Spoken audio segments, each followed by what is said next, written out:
बच्चों आज की क्लास में क्या पढ़ना है? ये पढ़ेंगे और इसके बाद वापस से हम यहाँ पे आ जाएंगे, यहाँ पे आएंगे, फिर यहाँ पर आएंगे, फिर यहाँ पर आएंगे। यहाँ तक बात समझ आती है? अच्छा, तो एक बड़ा आसान ओवरव्यू, व्हाट इज इंटरनल। कभी सुना है मेरे भाई आपने ये नाम? क्या होता है यार ये? हाँ, कंपनी के अंदर इंटरनल, अंदर और इंटरनल एक ही हो गया ना? हाँ,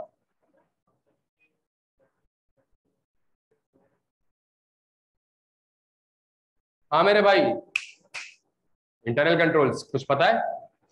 लफ्ज सुना ही है कभी? हाँ जी, अंदर के अंदर नहीं जाने तो इलाज कराओ ना यार फिर देखें यार, इसको इसको हम कर सकते हैं तला साहब, क्या हेडिंग डालें?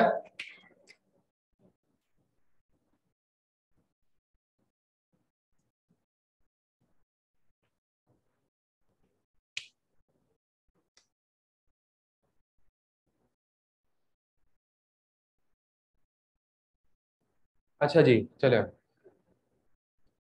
इंटरनल कंट्रोल्स क्या होता है? मैं इसकी डेफिनेशन लिख दूं पहले, और फिर आज की पूरी क्लास में हम इस डेफिनेशन को पढ़ने की कोशिश करेंगे। लेकिन इंटरनल कंट्रोल से पहले मैं आपके सामने एक ऑर्गेनाइजेशन की डायग्राम, ताकि हमें यह पता चल जाए कि ये ऑर्गेनाइजेशन की डायग्राम होती क्या है, ये बनती क्यों, ये बात समझ आती है? अच्छा, कुछ पता है ऑर्गेनाइजेशन का स्ट्रक्चर? क्या तो सरली पढ़ाते थे, tall structure, flat structure, organisation की कैरेक्टरिस्टिक। कुछ आइडिया है ऑर्गेनाइजेशन का स्ट्रक्चर, हायरार्कीज क्या होती हैं? क्या होती हैं? सबसे पहले शेयर होल्डर, फिर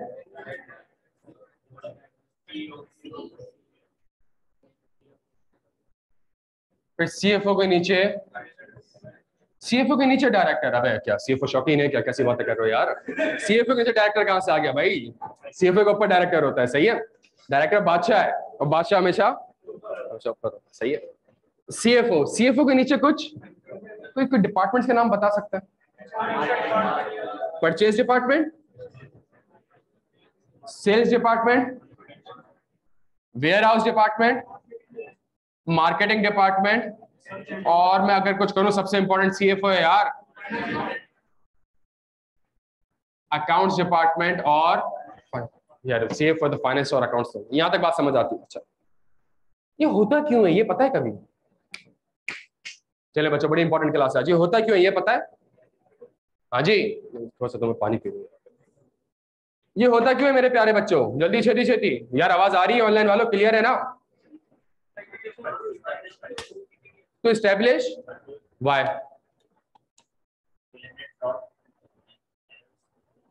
और इसके अलावा जबरदस्त, और इसके अलावा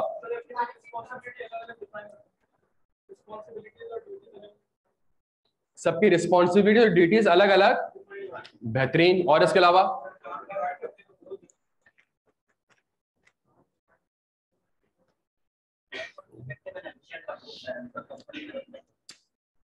बिल्कुल सही कह रहे हैं आप, जितने लोगों ने आंसर दिया बिल्कुल।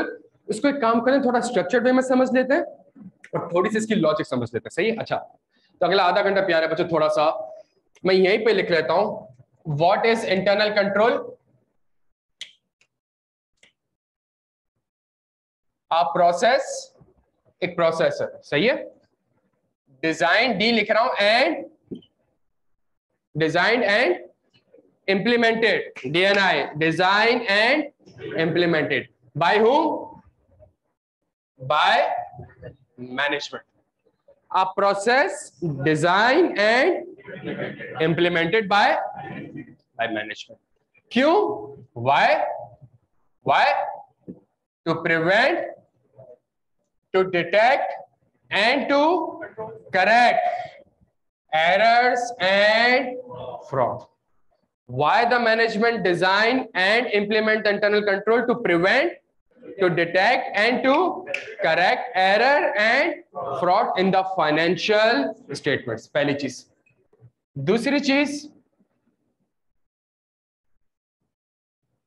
to maximize profit. तीसरी चीज, to achieve the financial reporting objectives. Financial reporting का पर्चा पढ़ा हुआ है आपने?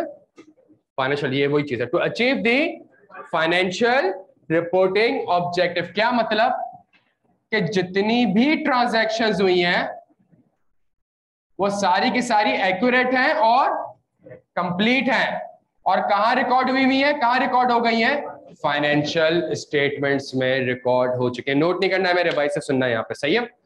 तो what is internal control? A process design and implemented by the management. Why? To prevent, to detect and to correct error or fraud in the financial statement, to maximize profit and to achieve the financial reporting objective. And what are the financial reporting objective? To ensure that all the transactions had been completely and accurately had been recorded in the financial. ये किसकी जिम्मेदारी है? और management इस जिम्मेदारी को पूरा करने के लिए क्या करेगी? इंटरनल कंट्रोल को डिजाइन करेगी और इंप्लीमेंट करेगी। अगला जो आधा घंटा हमने लगाना है या पौना घंटा लगाना है, वो हमने सिर्फ और सिर्फ इन वर्ड्स को समझने की कोशिश करनी है। तो यहां तक बात समझे? अगला आधा पौना घंटा लगा के हमने सिर्फ और सिर्फ इन वर्ड्स को समझने की कोशिश करनी है। ठीक हो गया मेरे भाई यहां तक? अच्छा, नोट किसी ने नहीं करना, सिर्फ सुनते रहना है आपने, सही है? लेट से ये जो ऑर्गेनाइजेशन है,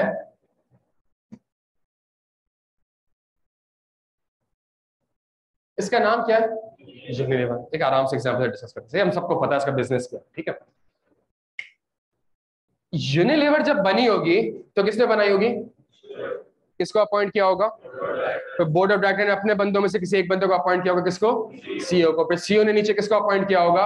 और फिर सीएफओ के नीचे कुछ डिपार्टमेंट। ये जो डायग्राम है इसकी एक लॉजिक है, इसको समझने की कोशिश करते हैं, और जो मैं आपसे सवाल पूछूंगा आपने आंसर वहीं से देना। क्या यहां तक बात समझ आती है? अच्छा, पहली सबसे इंपॉर्टेंट चीज, चूंकि यूनिलीवर का काम है सेल करना, तो सर एक सेंस बनता है कि एक डिपार्टमेंट बनाना पड़ेगा हमें, जिसका नाम क्या होगा? जल्दी से बता दे। Sales department. वहां देखते रहिएगा प्यारे बच्चे, एक डिपार्टमेंट होगा, इसका नाम क्या होगा? Sales department. और जहां सेल्स डिपार्टमेंट बनेगा, डिपार्टमेंट में कुछ लोग हायर करने पड़ेंगे, ऐसा ही है, कुछ लोग हायर करने पड़ेंगे। लेट से हमने एक बंदा हायर किया जिसका नाम था सेल्स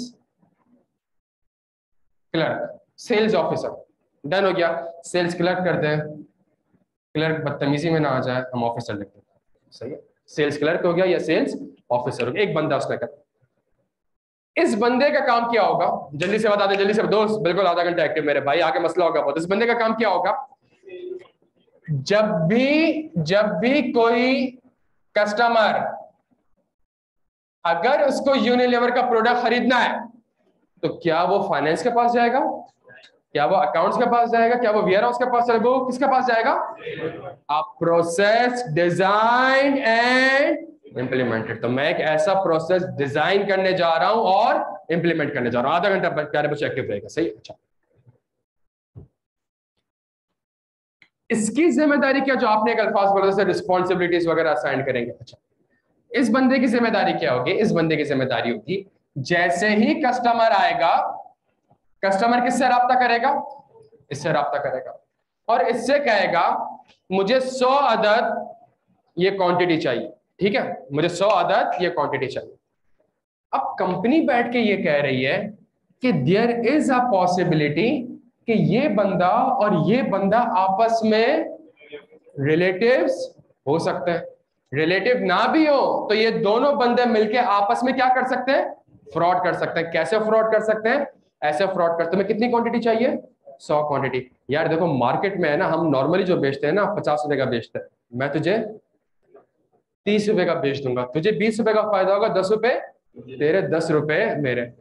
अब प्रोसेस डिजाइन एंड इंप्लीमेंट, वहां देखते रहना है, बार बार रिपीट नहीं करूंगा। Process design and to prevent, to detect and to correct.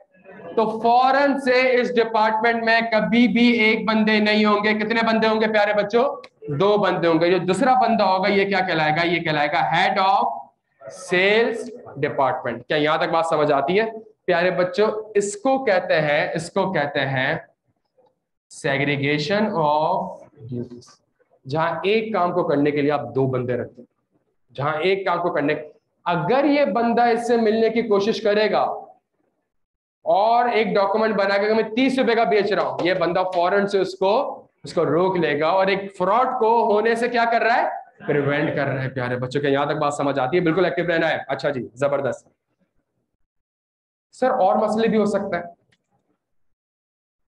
Company क्या करेगी, कंपनी कुछ लिस्ट बनाएगी, एक लिस्ट बनाएगी ऑथराइज्ड कस्टमर, ये नाम सुना होगा आपने, एक लिस्ट बनाएगी ऑथराइज्ड कस्टमर लिस्ट, एक लिस्ट बनाएगी ऑथराइज्ड क्रेडिट लिमिट, एक लिस्ट बनाएगी ऑथराइज्ड क्रेडिट लिमिट, और एक लिस्ट बनाएगी ऑथराइज्ड, जल्दी जल्दी जल्दी, प्राइस लिस्ट। भाई ये वर्ड सुने होंगे आप लोग अकाउंटेंट से यार। तीन किस्म की लिस्टें बनेंगी। पहली लिस्ट ऑथराइज कस्टमर लिस्ट, दूसरा अगर क्रेडिट पे तो कितने की क्रेडिट, और आपका अगर आप क्रेडिट कार्ड भी लेते हैं उस पर भी एक लिमिट होती है 50,000 तक, 25,000 तक, 45,000 तक, वो भी एक ऑथराइज क्रेडिट लिमिट से। क्या यहां तक बात समझ आती है? अच्छा, अब मेरी बात बड़े गौर से सुनिए। सर कहीं ये बंदा 100 की चीज कितने की ना बेच दे, 50 की, तो सर एक काम करते हैं, क्या काम करते हैं, एक ऑथराइज प्राइस लिस्ट बनाते हैं कि आपने जो सेल करनी है वो इसी प्राइस लिस्ट के हिसाब से करनी है। और एक और बंदा इसके ऊपर रख देते हैं कि जहां 50 की चीज वो 30 रुपए की बेच रहा होगा, तो कोई तो बीच में बाइबल होनी चाहिए जिसके बेसिस पे वो कहे कि आप गलत कर रहे हैं। देखें ऑथराइज प्राइस लिस्ट में क्या लिखा हुआ है, 50 लिखा हुआ है, आप कितने की बेचने जा रहे हैं, 30 की बेच। तो कोई तो एक डॉक्यूमेंट होगा जिसमें वो दो बंदे आपस में ये फैसला कर रहे होंगे कि कौन सही है, और तुझे कौन सा डॉक्यूमेंट होना चाहिए, ऑथराइज्ड प्राइस लिस्ट। क्या यहां तक बात समझ आती है? अच्छा सर ऑथराइज्ड प्राइस लिस्ट बिल्कुल सही है, 50 रुपए की है। अगला काम भाई, इस कस्टमर को जल्दी जल्दी सेल करनी भी चाहिए कि नहीं करनी चाहिए। अगर आप देखेंगे ही नहीं कस्टमर को कि इस कस्टमर को सेल करनी भी चाहिए, और कल को ये कस्टमर क्या कर जाए, डिफॉल्ट कर जाए, तो प्यारे बच्चों शेयर होल्डर को क्या हो जाएगा? जल्दी से बताएं किस चीज को लिंक कर रही है, जल्दी से किस चीज को लिंक कर रहा है, मैक्सिमाइज प्रॉफिट को। क्या याद, इंटरनल कंट्रोल का पर्पस ही यही है। तो अगर आप, अच्छा सर ऑथराइज कस्टमर भी है, ठीक है भाई, अगर क्रेडिट में सेल करनी है ना, तो इस कस्टमर को 1 लाख रुपए से ज्यादा क्रेडिट में सेल ना करना, बिकॉज इसकी औकात 1 लाख तक की है। 1 लाख से ऊपर अगर आपने करा तो ये कल को क्या कर जाएगा, डिफॉल्ट। और जहां ये कल को डिफॉल्ट कर गया प्यारे बच्चों, तो इसका मतलब पैसा तो आएगा नहीं। जब पैसा नहीं आएगा तो IFRS क्या कहते हैं, क्या रिकॉर्ड होना चाहिए, और जब बैड एंड एक्सपेंस रिकॉर्ड करेंगे तो प्रॉफिट कहां से मैक्सिमाइज होगा। शेयर होल्डर का पैसा, शेयर होल्डर का पैसा था ₹1,00,000 का, आपने आगे किसी और को क्रेडिट पे सेल कर दी, उसका नुकसान कर दिया आपने। क्या यहां तक बात समझ आती है प्यारे बच्चों? अच्छा तो इसका मतलब है जैसे ही, अच्छा मैं यहाँ पे चीज लिख रहा हूं, एक ये एक डॉक्यूमेंट है, ये कौन है, ऑथराइज्ड A, B, C और D।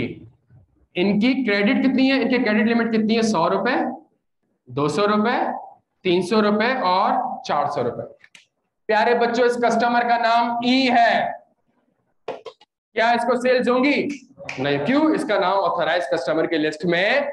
अच्छा सर इसका नाम D है, क्या इसको सेल होगी, सर क्या इसको क्रेडिट में भी सेल हो सकती है, लेकिन सर क्या 450 रुपए की सेल हो सकती है, जहां 450 रुपए की आप इसको सेल अमाउंट बनाएंगे दूसरा बंदा पकड़ लेगा, नहीं भाई इसको आप इसकी लिमिट कहां तक है, 4। क्या यहां तक बात समझ, इस तरीके से मैक्सिमाइज प्रॉफिट भी हो रहा है, एरर और फ्रॉड प्रिवेंट भी हो रहे हैं, डिटेक्ट भी हो रहे हैं। और अच्छा प्यारे बच्चे जो इंटरनल कंट्रोल्स होते हैं, सिर्फ एक ओवरव्यू दे रहा हूं, इसमें एक कहलाता है सेग्रीगेशन ऑफ, दूसरा कहलाता है authorisation and approvals, authorisation and approvals. क्या यहां तक बात समझ आती है?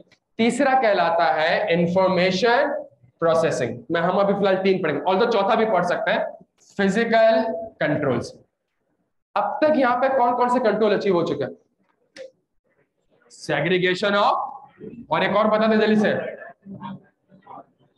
Authorisation, authorise credit limit, authorise price list, authorise customer list. क्या यहां तक बात समझ आ रही है प्यारे बच्चों? तो इस प्रोसेस में 2 घंटा। अच्छा अब मेरी बात सुनिएगा, हाँ भाई डी है, 350 रुपए का माल मांग रहे क्रेडिट में, बेच दूं, बेच दे भाई बेच दे। अच्छा अब सुनिएगा मेरी बात, मैंने इसको कहा जी डन हो गया, ये कस्टमर कहां पहुंचेगा, अगला अब प्रोसेस डिजाइन करना है मैंने। अभी कस्टमर कहाँ जाएगा माल लेने के लिए? जल्दी वहां डायग्राम देख के बताएं। वेयर हाउस डिपार्टमेंट में। और सर वेयर हाउस डिपार्टमेंट में कितने बंदे होने चाहिए प्यारे बच्चे? जल्दी छेती छेती। 2 बंदे हो। क्यों 2 बंदे होने चाहिए? समझ में आती है बात? सही। 100 क्वांटिटी देनी थी, 150 दे दी। एक बंदा ऊपर चेक कर। क्या यहाँ तक बात समझ आती? अच्छा सर सुनिएगा मेरी बात को। सर ये डी नहीं है, ये ई है, ये ई है। मैंने ई को बोला चलो दफाओ, नहीं कर रहा तुम्हें सेल्स। मैंने कहा भाई दफाओ। अच्छा चले मैं एक और अच्छे एग्जाम्पल समझ। ये डी ही है, कितने का माल मांग रहा था? मैं कहा दफाओ, तुम्हारी औकात ही नहीं है, 450 तुम्हारी तो लिमिट कहां तक है? ये डी कहता है यार पहले 300 का माल खरीदता था, वेयर हाउस जाता था, वेयर हाउस वाला मुझे माल दे देता था, 50 रुपए के ऊपर का माल मांग रहा हूं और इतना पुराना इनका कस्टमर हूं और इसने मेरे साथ ये हरकत है। ये डी साहब पहुंचे, कहां पहुंचे? वहां का चौकीदार भी इसको जानता है, वेयर हाउस में जो ऑफिसर्स हैं ये भी इसको, बिकॉज पहले 15 साल से माल खरीद रहे हैं इनसे। उसने कहा जी यार माल तो देना मुझे। कितने का माल चाहिए भाई? इस वेयर हाउस वाले ने इसको 450 का माल या 350 का माल दे दिया। फ्रॉड हो गया। यहाँ फ्रॉड प्रिवेंट करने के लिए इतना कुछ किया था और अल्टीमेटली फ्रॉड तो हो गया। और मैक्सिमाइज प्रॉफिट, पैसे तो नहीं देगा आपको, और मैक्सिमाइज। सर इसका मतलब है, सुनिएगा मेरी बात को, इसका मतलब है सेल्स वहां पे देखते रहेगा, सेल्स डिपार्टमेंट के पास एक इंफॉर्मेशन है कि किसको माल देना है और किसको माल नहीं देना। सेल्स डिपार्टमेंट के पास एक इंफॉर्मेशन है और उस इंफॉर्मेशन को उसने आगे क्या करना पड़ेगा? प्रोसेस करना पड़ेगा। तीसरा कंट्रोल देखेगा, इंफॉर्मेशन प्रोसेसिंग, आईपी लिखा हुआ है। सेल्स डिपार्टमेंट के पास एक इंफॉर्मेशन है। कल को सीएफओ आया, वेयर हाउस डिपार्टमेंट की क्लास कर दी, तुमने माल कैसे दिया इस बंदे को 450 का? इसने कहा मुझे किसी ने बोला ही नहीं, मुझे तो किसी ने मना ही नहीं किया। सीएफओ बोर्ड के पास लेके चलेगा, बोर्ड ने कहा गलती आपकी है। क्यों गलती? बिकॉज आपका तो काम था कि आपने एक ऐसा प्रोसेस डिजाइन करना था और इंप्लीमेंट करना था ताकि एरर और फ्रॉड को प्रिवेंट कर सके। तो प्यारे बच्चों सुनिएगा मेरी बात को, सेल्स डिपार्टमेंट एक डॉक्यूमेंट बनाता है जिसका नाम होता है सेल्स ऑर्डर। ये सुना होगा आपने वर्ड यार, सेल्स डिपार्टमेंट एक डॉक्यूमेंट बनाता है जिसका नाम क्या होता है? Sales order. और ये सेल्स ऑर्डर किसको फॉरवर्ड होता है? किसको फॉरवर्ड होता है? एक कॉपी जाएगी इस कस्टमर को, अगर तो हलाल कस्टमर है और अपनी औकात में मांग रहा है सेल्स, एक इसको कॉपी जाएगी, एक कॉपी किसको जाएगी? वेयर हाउस को। प्यारे बच्चों इस डी को कॉपी जाएगी, प्यारे बच्चों डी 450, डी 450 की कॉपी जाएगी इसके पास। जब इसके पास कॉपी ही नहीं होगी और ये बंदा वेयर हाउस डिपार्टमेंट के पास जाएगा कि माल तो दो, तो सामने वाला क्या मांगेगा कि भाई सेल्स ऑर्डर की, ऑथराइज्ड सेल्स ऑर्डर की कॉपी तो दे। क्या यहां तक बात समझ आ रहा है? तीसरा कंट्रोल हमारे पास क्या है? इंफॉर्मेशन। और ये काम आपने चार्टर्ड अकाउंटेंट बनने के बाद करना है, आपने ये एंट्री सेंट्रीज पास नहीं करनी होती। आप ये ना समझेंगे, कल को आप सीए कर लेंगे तो डेप्रिसिएशन, एक्सपेंस, डेबिट, एक्यूमुलेटेड, मुझे आज तक ये एंट्री नहीं पता। सही है ना? ये आपका काम नहीं है। आपका काम क्या है कि आपने दिमाग लगा के एक ऐसा प्रोसेस बनाना है कि यार चीजें इस तरीके से हो कि कोई भी बंदा फ्रॉड करे, फ्रॉड पहली बात कर ही ना सके, और अगर करने की कोशिश भी करें तो उस फ्रॉड को हम क्या कर लें? उस फ्रॉड को हम प्रिवेंट कर लें, डिटेक्ट कर लें या फिर करेक्ट कर लें। तो ये प्रोसेस आपने बनाना पड़ेगा। डन हो गया प्यारे बच्चों? और जितने, इसका मतलब है सेल्स डिपार्टमेंट एक डॉक्यूमेंट बनाएगा जिसका नाम क्या होगा? और मजे की बात है ये सेल्स ऑर्डर सीक्वेंशियली नंबर्ड होता है। सीक्वेंशियली नंबर्ड का पता है? आज के दिन में अगर 5 सेल्स ऑर्डर बने तो आखिरी नंबर सेल्स ऑर्डर का क्या आ रहा होगा? 5 आ रहा होगा, 005 आ रहा होगा। अगले दिन अगर 6 बने तो अगले दिन के एंड का नंबर क्या आ रहा होगा? 11 आ रहा होगा। 5 पिछले दिन के, आज इस दिन के। क्या यहां तक बात समझ आती है? अच्छा इसका क्या फायदा होता है थोड़ी देर में डिस्कस करते हैं।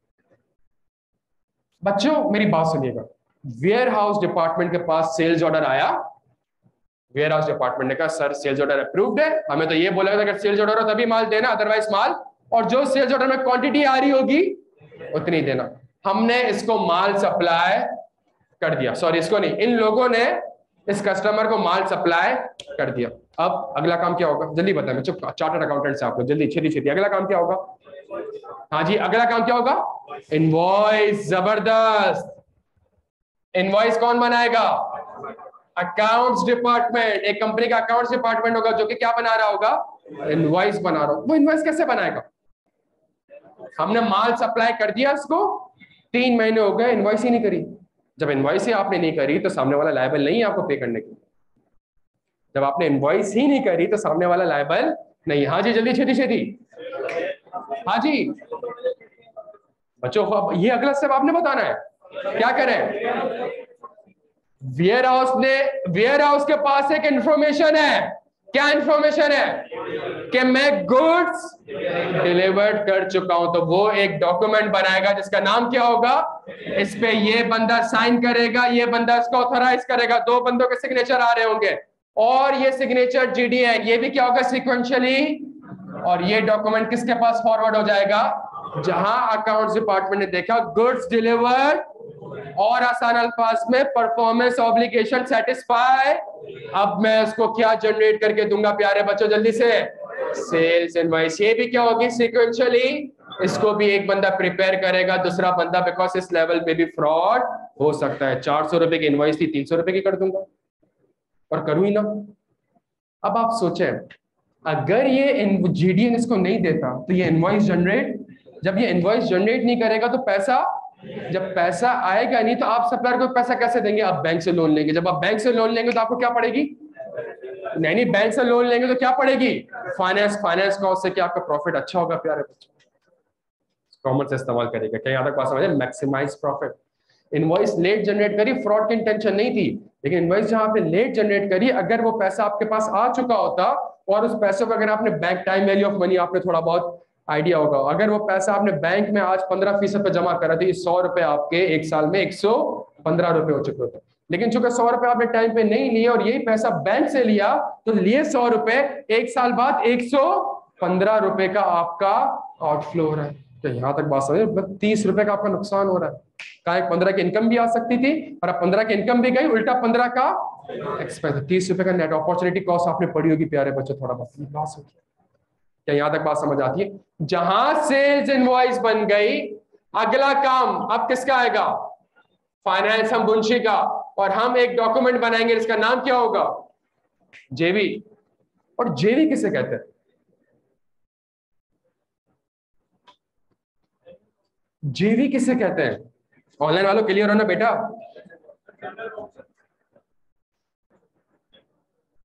भाई जेवी किसे कहते हैं?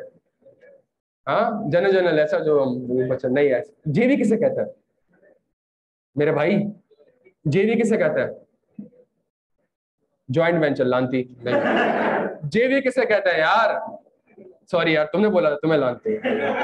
जेवी किसे कहते हैं यार भाइयों? जेवी किसे कहते हैं? Journal voucher. जबरदस्त। जेई किसे कहते हैं? Journal entry. जबरदस्त। जेवी और जेई में फर्क क्या है? वी और ई का नहीं, जेवी और जेई में फर्क क्या है? एक वाउचर है, तो वाउचर और एंट्री में क्या फर्क है? एक एंट्री एक वाउचर। नहीं, अब ये नहीं बोलना बच्चों। जर्नल वाउचर और जर्नल एंट्री में क्या फर्क है? Journal voucher is a piece of document जिसके अंदर ऊपर डेट लिखी हुई आती है, यहाँ पे सीरियल नंबर लिखा आता है, यहाँ पे एंट्रीज या डिस्क्रिप्शन लिखी आती है, यहाँ पे डेबिट क्रेडिट। ये जो डॉक्यूमेंट होता है ये क्या कहलाता है? Journal voucher. इस वाउचर के अंदर जो एंट्री पड़ती है, डेबिट क्रेडिट, वो क्या कहलाती है? जर्नल एंट्री कहलाती है। क्या ये बात पता है हम अकाउंटेंट्स को कि there is a difference between journal voucher and journal entry? मेरे भाई क्लियर है? तो अब ये मुंशी क्या करेगा? ये मुंशी एक एंट्री बनाएगा। क्या एंट्री बनाएगा? Sales credit account receivable. और इस एंट्री को बनाने के लिए भी कितने लोग होंगे प्यारे बच्चों? 2 लोग। क्लियर हो गया प्यारे बच्चों? हर डिपार्टमेंट के पास, हर डिपार्टमेंट एक काम करता है, और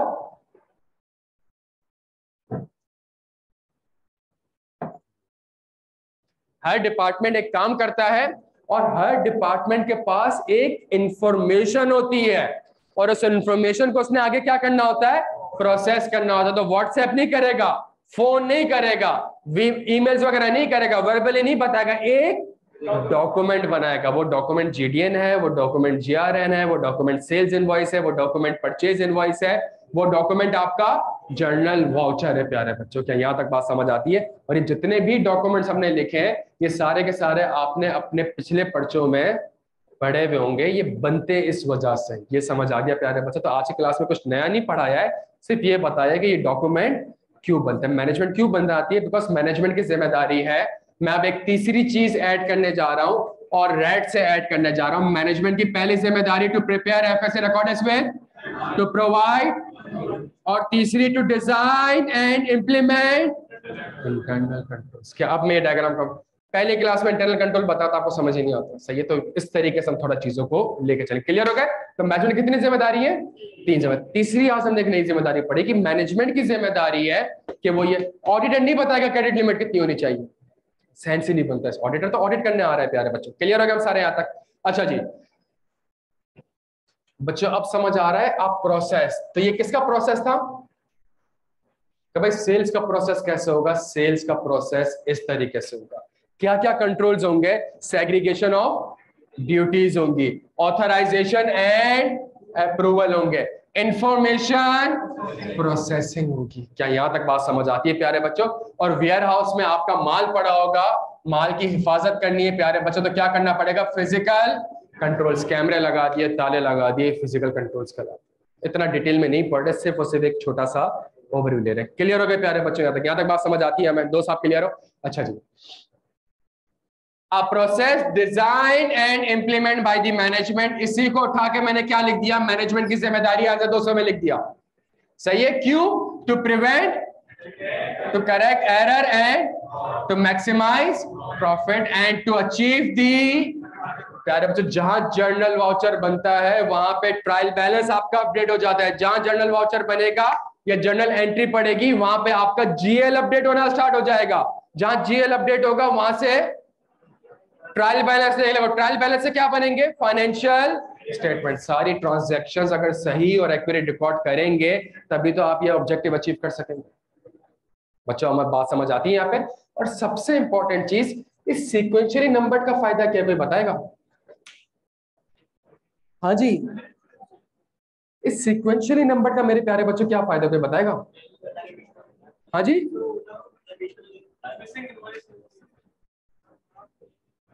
सीक्वेंशियल नंबर आखिरी नंबर क्या आ रहा है?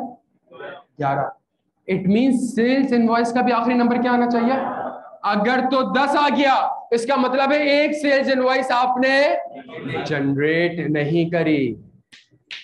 आईक्यू में क्या करते हैं हम ये देखते हैं पोर्टल पे एक्सेस कितने नंबर ऑफ स्टूडेंट्स का है और फीस भी कितने नंबर ऑफ स्टूडेंट्स की है या नहीं। अगर एक्सेस 200 बच्चों का है और फीस रिसीव 150 बच्चों को, इट मींस 50 बच्चे को अनऑथराइज एक्सेस प्रोवाइड कर दिया गया। तो हम लोग यहाँ पे कंट्रोल इस तरीके से रख रहे होते हैं। तो अगर ये सीक्वेंशियल नंबर है, कितना नंबर आ रहा है? 11। और सेल्स जीडीएन का भी कितना नंबर आ रहा था? इट मींस सारी की सारी सेल्स इनवॉइस जनरेट हो चुकी।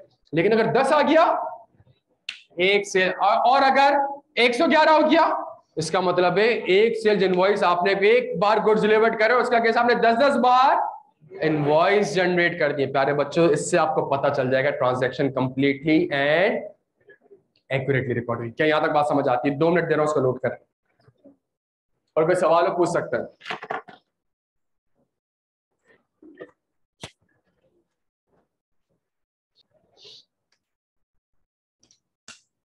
₹100 की चीज आपने कितने की बेच दी?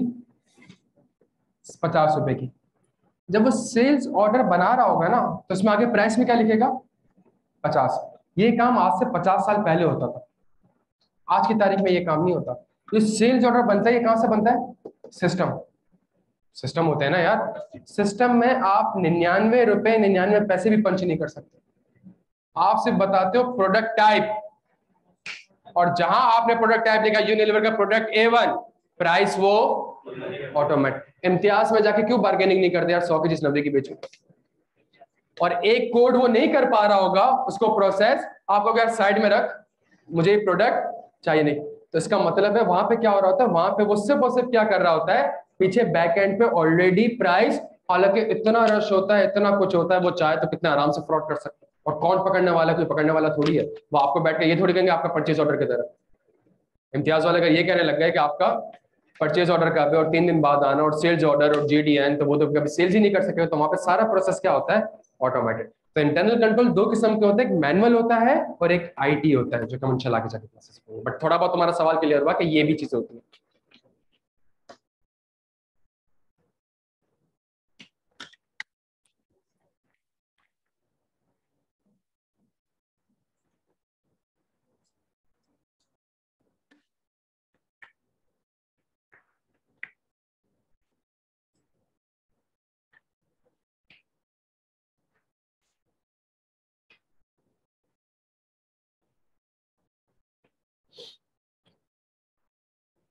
काम है मुझसे।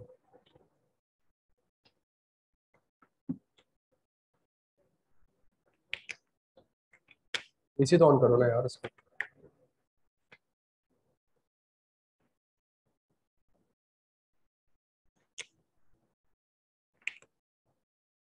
थोड़ा जोर से बोलेंगे आप प्लीज।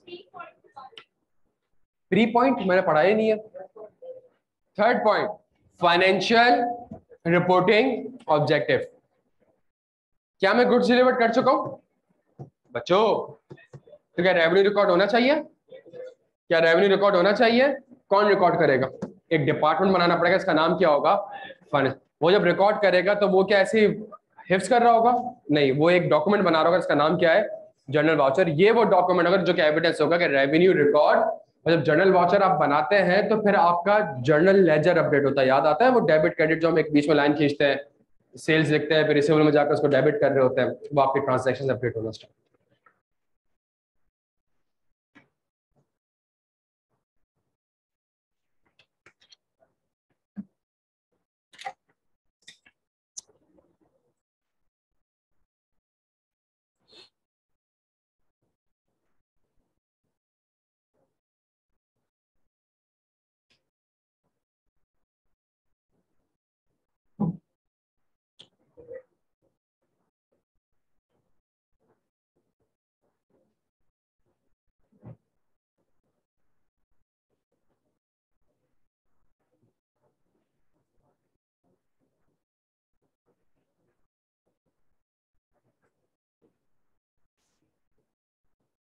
चलें जी, आ जाए, आगे बढ़ते हैं।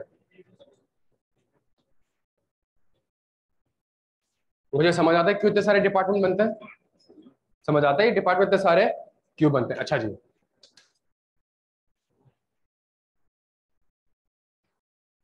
तो ये जो रेड बॉक्स है ये क्लियर है? थोड़ा बहुत आइडिया हो चुका है इसका? नोट करना है अभी, मजीद करना है नोट? हाँ जी। फिजिकल कंट्रोल, यहाँ वेयर हाउस में कैमरे लगा दें, पीसी लिखा है ना, कैमरे लगा दें, ताले लगा दें।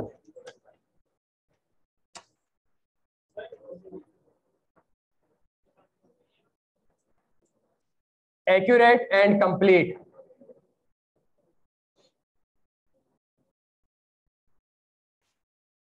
जब जब मैं आपसे कहता हूँ, जब मैं पढ़ा रहा हूँ तो साथ साथ नोट कर लिया करें।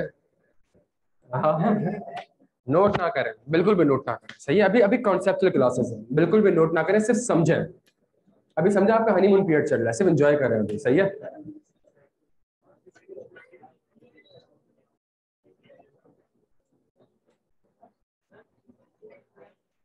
हाँ जी।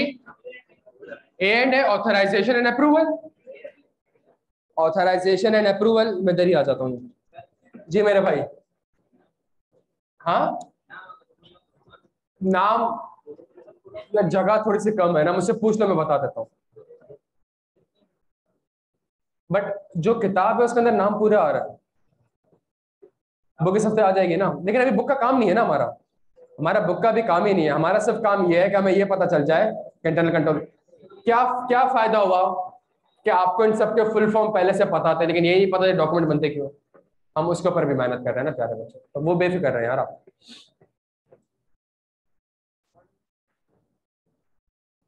मुझसे अगर फिर भी कोई चीज पूछनी है पूछ ले मुझसे।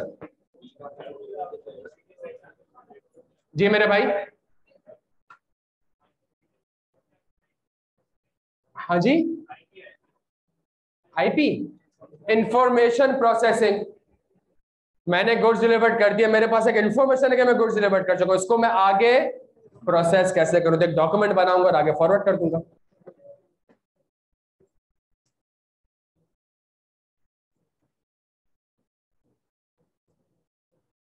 क्लियर हो गया प्यारे बच्चों? तो आवाज आए यार जी मेरे भाई।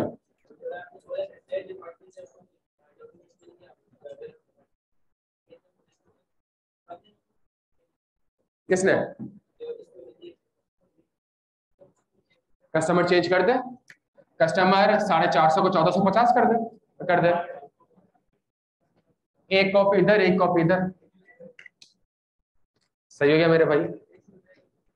अब वो उसका उसका वाला चेंज नहीं कर सकता, सही है।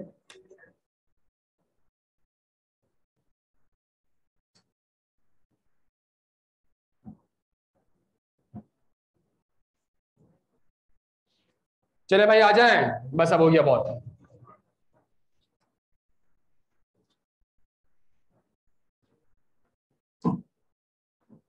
अच्छा अबे यार गलत टाइम पे आ गया।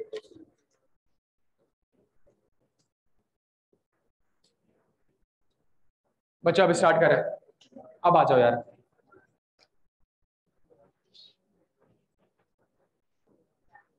हाँ जी क्या हो गया, स्टार्ट करें?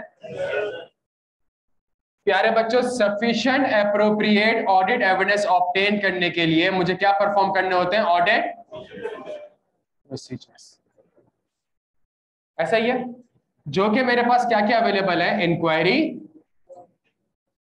ऑब्जर्वेशन, इंस्पेक्शन, रिकैलकुलेशन, एक्सटर्नल, फिलहाल ये लिखे थे। ऐसा ही ये बात समझ आती है हमें? तो आप जीडीएन देख लें, आपको पता जाएगा रेवेन्यू कट है कि नहीं है। आप जाके फिक्स एसेट को देख लें, उसको ऑब्जर्व कर लें, आपको पता चल जाएगा। आप सप्लायर को कंफर्मेशन भेज दें, आप कस्टमर को कंफर्मेशन भेज दें। डन हो गया यहाँ तक? अच्छा